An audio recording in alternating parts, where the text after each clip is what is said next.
बिस्मिल्लाहिर्रहमानिर्रहीम। अस्सलामु अलैकुम वरहमतुल्लाहि वबरकातुहू। आबिद राजा चैनल की तरफ से आज मैं जो अपने दोस्तों को दुआ बताने लगा हूँ, हर दोस्त ने इसको पढ़ना है, इसलिए कि हम सब चाहते हैं कि मरने के बाद कब्र में हमें राहत मिले और नूर मिले, हमें तकलीफ़ ना हो। उसके लिए ये दुआ बहुत ही प्यारी है।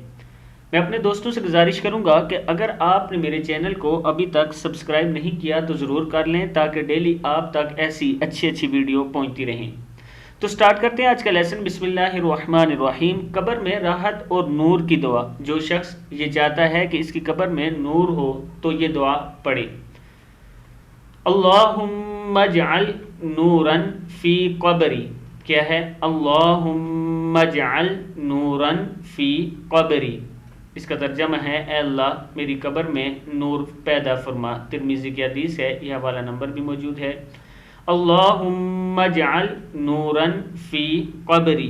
फिर पढ़ लें इसको, अल्लाहुम्मा जअल नूरन फ़ी क़ब्री।